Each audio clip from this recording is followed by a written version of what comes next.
Aujourd'hui, nous allons parler par ce message qui, je pose la question, quelle est ta destinée? Quelle est ta destinée? Le mot destinée, il y a plusieurs mots qui peuvent en sortir aussi comme destination ou encore destin. Le mot destinée n'est pas compliqué à comprendre. Destinée ne veut dire seulement, tout simplement, la vie. Tout homme est né d'une femme dans ce monde, sachant qu'il prépare sa destinée. Tout le monde. C'est-à-dire quoi? Préparer son éternité. Il n'y a pas plusieurs destinées pour l'homme, selon la Bible. Il n'y a que deux destinées. Deux. Voici ce que la Bible déclare dans l'évangile de Jean 5, 29. Ceux qui auront fait du bien résisteront pour la vie, mais ceux qui auront fait le mal résisteront pour les jugements. Deux destinées pour l'homme, soit la vie, soit le jugement. Il n'y a pas d'anéantissement comme j'ai entendu, ni la réincarnation pour prendre d'autres formes de vie. Toutes ces croyances sont des mensonges que l'ennemi va mettre dans le cœur de l'homme pour les tromper. Alors que la parole de Dieu nous dit, il est réservé à l'homme ou aux hommes de mourir une seule fois, après quoi vient le jugement. Où passerai-je mon éternité? Quelle sera ma destinée? Posons-nous cette question. C'est très important. Le commun des mortels dit, mangeons, vivons, car demain nous mourrons. Mais nous qui sommes des enfants de Dieu, nous savons que après la mort, il y a une destinée. Mais il n'y en a pas plusieurs, il n'y en a que deux. Soit les jugements, soit la vie en Dieu. Depuis la désobéissance de l'homme dans les jardins d'Éden, la destinée de l'homme n'est plus ce que Dieu avait voulu pour lui. L'homme avait quitté sa destinée pour se faire lui-même maître, mais c'est des mensonges. La destinée de l'homme n'est plus dans la main de Dieu et non plus dans sa main. Sa destinée est où? Sa destinée est dans les mains de celui qui l'a rendu esclave. Et la parole de Dieu nous dit dans 1 Jean 5, 19, le monde entier est soumis à la puissance du malin. Lorsque la Bible parle du malin, il s'agit du diable. Mais bien aimé, ainsi, l'homme vit sous l'esclavage des principes élémentaires de ce monde avec toutes les tromperies et les mensonges du diable. Si je dis les principes élémentaires de ce monde, la Bible nous parle de la tradition humaine qui est complètement en opposition de la parole de Dieu. Mais bien aimé, l'homme accepte facilement la tradition humaine. Nous sommes dans une époque où l'homme ne veut plus entendre parler de Dieu, mais ne l'empêche pas de courir à la recherche du spiritisme. Jésus dit dans Marc 7, 8 à 9, vous abandonnez les commandements de Dieu et vous observez la tradition des hommes. Vous rejetez fort bien le commandement de Dieu pour garder votre tradition. L'humanisme, c'est une tradition que l'homme a faite pour s'éloigner de Dieu. L'humanisme met l'homme au centre de l'existence. Il n'a plus de compte à rendre à qui que ce soit. Celui qui est le maître Et il fait de sa vie comme il veut. Dieu n'existe pas, c'est l'homme qui gère. Mais voyons nous-mêmes ce qui se passe lorsque l'homme n'est pas avec Dieu. La parole de Dieu nous dit dans Romains 1, 28 à 32, comme ils ne se sont pas souciés de connaître Dieu, Dieu les a livrés à leur sens réprouvé pour commettre des choses indignes, étant remplis de toute espèce d'injustice, de méchanceté, de cupidité, de malice, plein d'envie, de meurtre, de querelles, de ruses, de malignité, rapporteurs médisants, impies, arrogants, hautains, fanfarons, ingénieux au mal, rebelles à leurs parents, dépourvus d'intelligence, de loyauté, d'affection naturelle et de miséricorde. Mais bien aimé, cette liste que je viens de citer ici, nous le voyons. Et le monde est devenu meurtrier. Comment on peut dire qu'il y a beaucoup de monde dans le monde, on ne peut pas nous vivre nous tous parce qu'il n'y aura plus de ressources. Il faut chercher à éliminer un peu. Et ce n'est pas une question individuelle, mais ça devient une question de masse. Où on est en train de voir toutes ces choses. L'homme est devenu amoureux de l'argent. L'argent dépasse tout ce qui est humain. Pour l'argent, je vais faire tout. Même pour éliminer les autres, moi je ferai pour avoir mon argent. Mais bien aimé, la parole de Dieu ne peut pas mentir parce que la parole de Dieu a déjà dit toutes ces choses. Et aujourd'hui, nous voyons bien ces comportements. Et ces comportements sont devenus normaux chez l'homme. Et ça choque personne. Celui qui est ami du monde sera ennemi de Dieu. Ici, lorsque Dieu parle du monde, il ne s'agit pas, mais bien aimé, des cosmos. Le monde avec les astres, là où nous habitons, et tout ça, tout ce que nous voyons. Mais il s'agit des comportements de l'homme. Comment l'homme se comporte. C'est ça qui intrigue Dieu et c'est ça que Dieu n'aime pas. L'homme, sans le vouloir, vit dans la servitude, esclave de la loi du péché qui est attaché à sa chair. Il est devenu esclave. Or, nous savons que la parole de Dieu dit « Ceux qui vivent selon la chair ne sauraient plaire à Dieu. » Quelle est la destinée de l'homme qui marche selon la chair? Si vous vivez selon la chair, vous mourrez. Mais bien aimé, il ne s'agit pas de la mort physique que la Bible nous parle là. Il s'agit du châtiment éternel, de la séparation éternelle avec Dieu. Dis-leur, je suis vivant, dit le Seigneur éternel. Ce que je désire, ce n'est pas que le méchant meure, c'est qu'il change sa conduite et qu'il vive. Alléluia. Ça, c'est le désir de Dieu. Dieu, il ne veut pas que l'homme puisse aller dans cette destinée, mais Dieu veut que l'homme puisse rentrer dans la destinée qu'il avait déjà prévue pour lui. Depuis la création, lorsque Frère Marc a dit ce matin, Dieu a soufflé l'esprit dans l'homme et l'homme il est devenu l'esprit et le Saint-Esprit était en l'homme. Dès la création. Mais c'est la désobéissance qui a fait que le Saint-Esprit est parti. Et c'est l'ennemi qui est venu être l'ami soi-disant de l'homme. Mais quel ami? Danger. La destinée de l'homme avec Dieu ne peut se faire que par celui que Dieu a envoyé, Jésus-Christ le juste.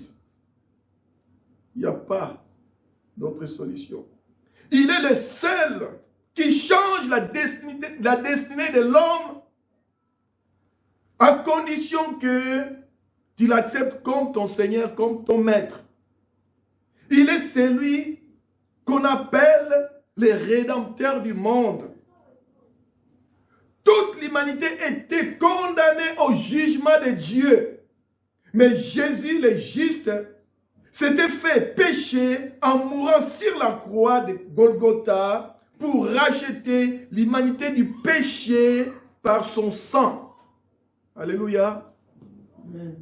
2 Corinthiens 5, 21, il est dit, celui qui n'a point connu le péché l'a fait devenir péché pour nous, afin que nous devenions en lui justice de Dieu. Ils sont gratuitement justifiés par sa grâce, le moyen de la rédemption qui est en Jésus-Christ. C'est lui que Dieu a destiné à être par son sang une victime expiatoire pour ceux qui croient, afin de montrer sa justice, parce qu'il était laissé impuni le péché commis auparavant. Au temps de sa patience, il montre ainsi sa justice dans le temps présent, de manière à être juste tout en justifiant celui qui a la foi en Jésus. Nous voyons dans plusieurs versets dans l'évangile des gens où Jésus lui-même nous dit qu'il est celui qui ouvre la porte de l'éternité à l'homme, c'est-à-dire qui ouvre une destinée avec Dieu pour l'homme. Dans Jean 5, 24, il dit, celui qui croit à celui qui m'a envoyé a la vie éternelle. Jean 6, 47, celui qui croit en moi a la vie éternelle. Jean 6, 54, celui qui mange ma chair a la vie éternelle. Jean 10, 28, je leur donne la vie éternelle. Jésus dit, je suis le chemin, la vérité et la vie. Nul ne vient au Père que par moi. Mes bien-aimés, il n'y a pas un autre nom qui nous a été donné pour changer notre destinée, pour que notre destinée soit avec Dieu. Il faut que nous puissions aller vers celui qui est capable de changer notre destinée. L'homme, il pense que par sa propre justice, il est sauvé. Tu peux dire que je suis juste. Tu peux dire que je ne fume pas, je ne fais pas de péché. Mais tant que tu n'as pas touché, tant que tu n'as pas cru à celui qui l'a envoyé, toute ta justice ne sert à rien. Il n'y a qu'une seule personne que Dieu a choisie pour changer notre destinée, c'est Jésus-Christ le juste. Alléluia. Il n'y a donc maintenant aucune condamnation pour ceux qui sont en Jésus-Christ. En effet, la loi de l'esprit de vie en Jésus m'a affranchi de la loi du péché et de la mort. Car chose impossible à la loi, parce que la chair la rendait sans force, Dieu a condamné le péché dans la chair en envoyant à cause du péché son propre fils dans la chair semblable à celle du péché. Et cela afin que la justice de la loi soit accomplie en nous, qui marchons non selon la chair, mais selon l'esprit. Alléluia. Amen. Oui, nous ne marchons plus selon la chair. La chair n'est plus notre oppresseur, mais c'est le Saint-Esprit qui est notre allié. Amen. Alléluia. Mes frères et sœurs, aucune religion du monde n'est capable d'arracher l'homme de sa destinée charnelle qui l'amène à la destruction loin de Dieu. Même pas la religion chrétienne évangélique. Beaucoup de gens pensent qu'il suffit d'être adepte d'une religion chrétienne et membre d'une église locale, alors ta destinée est en Dieu. Désolé, je vous dis mes frères et sœurs, même si on est membre actif d'une église locale, mais si on vit selon la chair, c'est-à-dire selon les principes élémentaires de ce monde, ta destinée ne pourra jamais être changée. Ta destinée ne pourra pas être avec Dieu. Ta destinée sera toujours authentique de notre foi. Ça sera toujours la destinée de ces qui sont les descendants d'Adam. Eh oui. C'est la destinée des descendants d'Adam. Mais lorsque nous sommes venus en Christ, nous ne sommes plus des descendants d'Adam, mais nous sommes des descendants de Dieu. Parce que l'Esprit de Dieu vient habiter en nous et il témoigne à nous que nous sommes des enfants de Dieu. Alléluia. Amen. Donc du coup, on n'est plus dans la destinée d'Adam, mais on est dans la destinée de Dieu. Dieu est avec nous et il a changé notre destinée. Or, ceux qui vivent selon la chair ne sauraient plaire à Dieu. Romains 8:8. Notre destinée avec Dieu, mes bien-aimés, est assurée si seulement si nous marchons selon l'Esprit de Christ. Car tous ceux qui sont conduits par l'Esprit de Dieu sont fils de Dieu. Il est écrit aussi, si quelqu'un n'a pas l'Esprit de Christ, il ne lui appartient pas.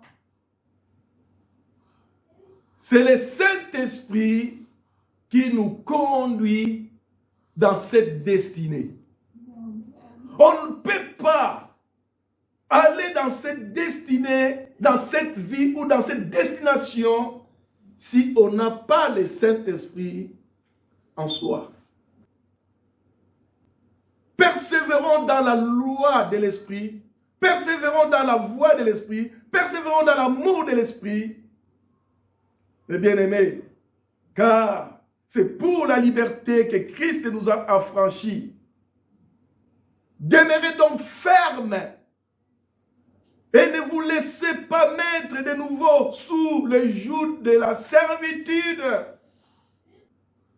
En Jésus, nous avons la liberté de nous approcher de Dieu avec confiance, parce que notre destinée est avec lui désormais. Nous ne sommes plus esclaves du péché. Même en cela, mes bien-aimés, nous ne sommes plus esclaves, mais l'oppresseur de nos vies rôde toujours autour de nous pour chercher à nous mettre encore sous la servitude. Si quelqu'un est en Christ, il est une nouvelle créature. Amen. Alléluia. Amen. Et il est dit, les choses anciennes sont passées, voici toutes choses sont devenues nouvelles. En tout cela vient de Dieu, qui nous a réconciliés avec lui par Christ, et qui nous a donné le ministère de la réconciliation. Car Dieu était en Christ réconciliant le monde avec lui-même, en n'imputant point aux hommes leurs offenses, et il a mis en nous la parole de la réconciliation. C'est nous que Dieu a mis des paroles de réconciliation. Il n'a pas dit que je vais envoyer des anges pour venir dans ce monde, pour donner cette parole de réconciliation, mais il a mis en nous. Alléluia. Amen. Nous faisons donc les fonctions d'ambassadeurs pour Christ, comme si Dieu exhortait par nous.